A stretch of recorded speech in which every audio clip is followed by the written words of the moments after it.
Hello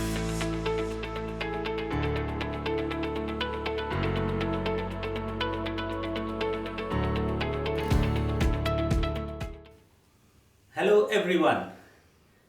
In the backdrop of Murrayfield Rugby Stadium in Edinburgh, where the 9th Pan-commonwealth Learning Forum is in progress, I have with me Professor Rose Luckin, an expert in artificial intelligence education, who just delivered a lecture on the topic. And I am Sanjaya Mishra, who has the privilege of having a short interview with her to understand the topic a little more. Welcome, Professor Luckin. Thank you, it's a pleasure to be here. We just heard about your lecture. In brief, what's exactly artificial intelligence all about? So artificial intelligence is about building technology, machines that can act and behave in ways that we consider to be intelligent. We consider them to be intelligent actions and behaviours when they're done by humans, so when machines do them, we also consider them to be intelligent, whether it's driving a car, or diagnosing a disease, or playing world-leading chess or Go. These are intelligent behaviours being done by machines, and that's artificial intelligence. How do we actually prepare these machines? I think we need to recognise that artificial intelligence isn't something from Hollywood, it's not part of a sci-fi movie, it is here, it's all around us, and when it comes to education, it's moving into education very quickly, but not just in terms of us being able to use artificially intelligent technologies to support teaching, to help people learn, to train people, but also in the way that artificial intelligence is changing the nature of the world, is changing how we work, the sorts of jobs that we'll be doing. And that means that we also need to think about how we change our education systems because we have this intelligence from machines, this thing called artificial intelligence.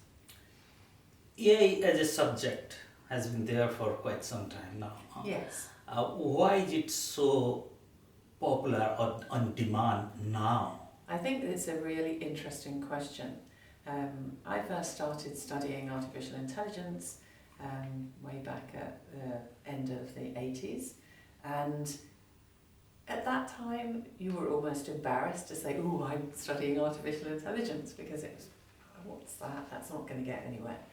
And we had some, successes in those early days, and in particular things like Deep Blue from IBM, beating Garry Kasparov at chess. We started to develop expert systems that were very useful in medical contexts, but it was all really quite mundane in comparison to the sort of thing that we can do now. And the real difference has come about because of what I would describe as a perfect storm. And that perfect storm is the combination of three factors. Firstly, we have masses and masses of data that's available digitally. We have built very intelligent machine learning algorithms that can analyse that data and that can learn. And that's the huge difference between the AI I studied at the end of the last century and the AI that we have now. Our algorithms can learn from this data and they can improve. So our AI can improve. So it can learn to play Go, and then it can get better and better and better and better. And the third thing is that we have affordable, massive computing power and memory. And when you put those three things together, you end up with a game-changing situation. And that's what we have now. And it's a big difference. So some of the fundamental concepts of artificial intelligence may be the same as those that I was studying in the 90s, but that combination of those three factors makes the reality very different. So the big data that is available because of the power of the computing and the internet is propelling the whole development. In the context of education, what are the things that you see or visualize that are either happening now or you think that's going to have impact on the way we teach and learn. Could you give some examples? Absolutely. I mean, you have to think about, I think, in three ways. There are artificial intelligence technologies that can help us in teaching and learning. Then there is the fact that we need to help people understand about artificial intelligence. So we actually need to teach people about artificial intelligence. And then there's the third bucket of things that we need to think about, which is the way that we need to alter our education systems because we have things like artificial intelligence. They're not mutually exclusive, they're all interconnected. But when you think about the kinds of AI systems that are here now that can be used in education, we have various different companies producing technologies that can support students, trainees, to learn a particular subject area, a particular skill in an individualised way. So the AI can work on a one-to-one basis with a student, and you learning something will have a different experience to me learning something because our needs will be different. And the AI system can automatically alter what it's teaching, how it's teaching, to address the needs of the individual student for well-defined areas of the curriculum. That's not everything a teacher does, it's a little bit of what a teacher does, but we can build AI systems that can do that. They're very effective, they're as effective as a human teacher if that human teacher is teaching a group of students and the AI is working on a one-to-one basis. We cannot yet, possibly ever, but probably it's a yet there, create AI systems that are as effective as a human educator working on a one-to-one basis with a student. But very few students in the world get that experience. So we have very useful systems that can support people to learn. And we also have useful systems that can look across the millions of resources that are available on the internet and help use AI to filter those resources so that for a teacher, the teacher can be presented with a subset of those resources that might be suitable for her or his class. For a learner, can filter those resources to put in front of me as the learner a subset of those resources that meet my individual needs. So we've also got AI that can do that kind of thing. And increasingly, it's not just AI systems that individualise their behaviours on the basis of what I type into a keyboard or on a touch screen. It's also what I'm saying, where I'm looking, the expression on my face, how I'm interacting with other people. All of that data can be pulled together, analysed and used to inform the way that a piece of AI technology interacts with a student or a teacher.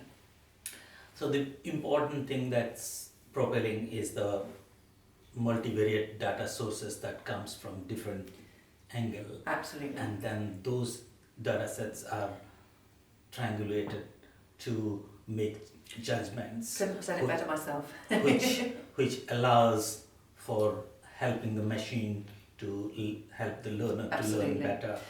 And a lot of the systems that are in commercially available maybe don't use a very broad set of variables of different data sources, but they're increasing.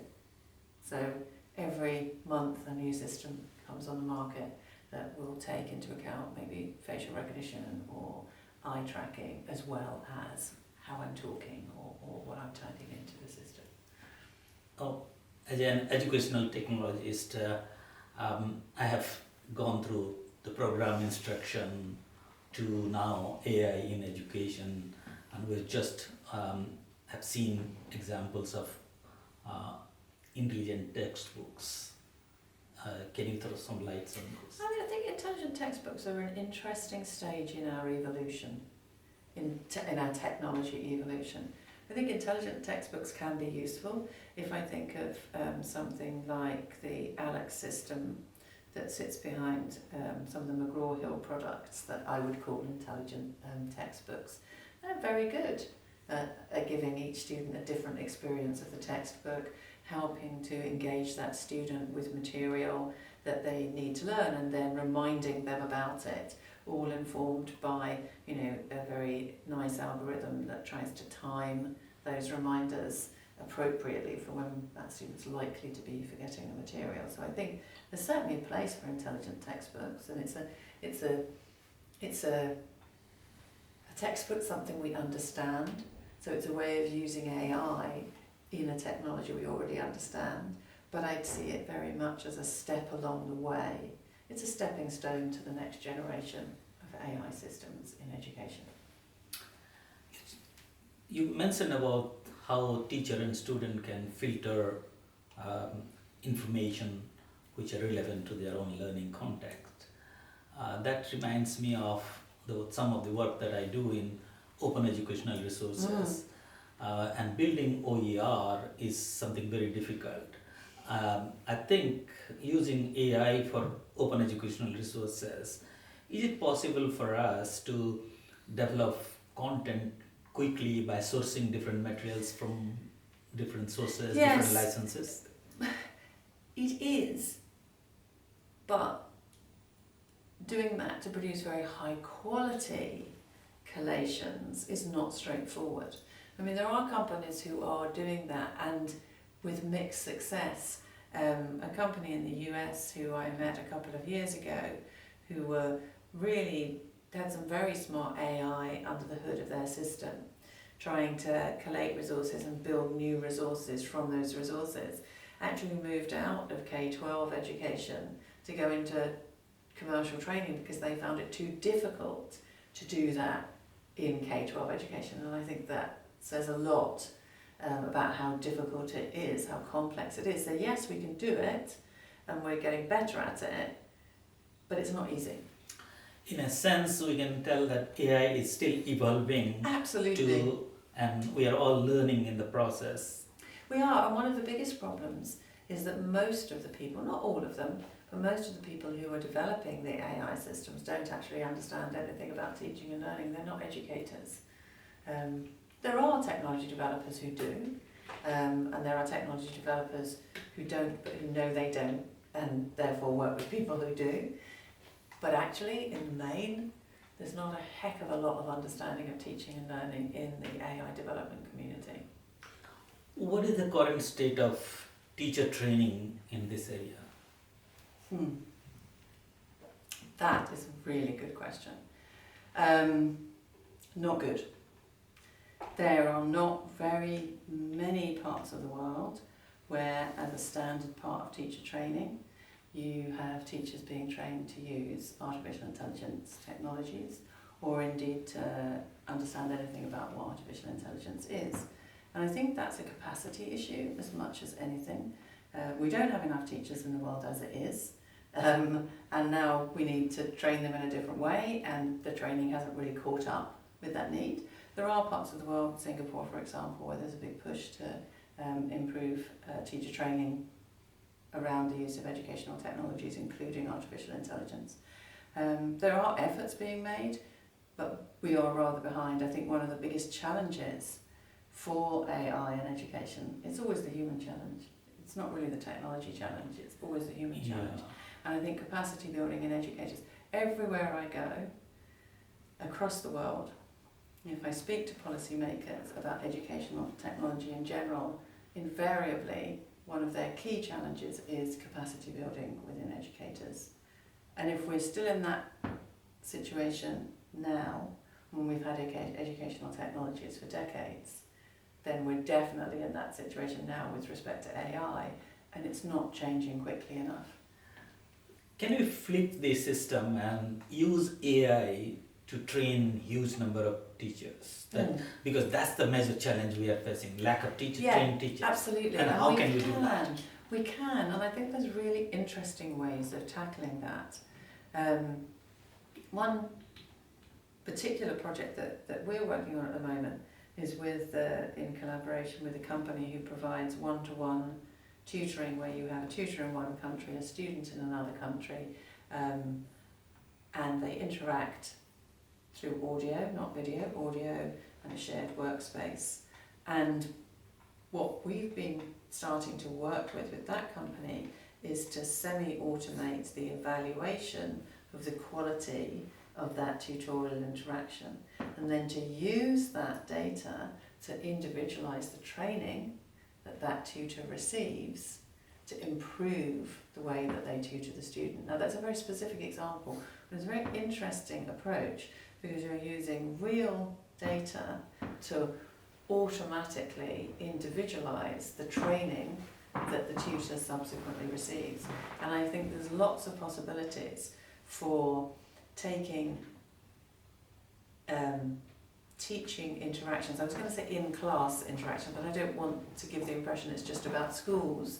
It's also about universities, it's also about the workplace. But to actually take information about a tutor, a trainer, a teacher, and use that information about their performance to individualise the way that their training progresses. So that's very much looking at sort of continual professional development. I think there's huge opportunities for using AI in continual professional development in a very individualised and a very nice and useful individualised way. When it comes to core teacher training, then again I think that there is space, but it's in the same way as in education more generally. It's not a case of replacing teacher trainers with AI, it's a case of complementing teacher trainers with AI and perhaps enabling more teachers to be trained through the use of AI than could be done with human teacher trainers. Is it possible to visualize a system where we can have an AI-based teacher training system that is scalable and people from various countries speaking different types of language are able to use and learn and develop their own skills and get certification? Yeah, I mean, to an extent, yes. But I think they'll always need a human in the loop at some point. Absolutely. And that's important to remember. Okay. We have been seeing in lots of websites these days, a virtual chatbots comes out and helps out. It's probably one of the example of AI, maybe a small rudimentary example of AI. But do you think those kind of technologies will be helpful for educational institutions in different ways, and what would be those? Again, I think they're very nice snippets of AI, if you like. So we can have a chatbot that helps answer questions.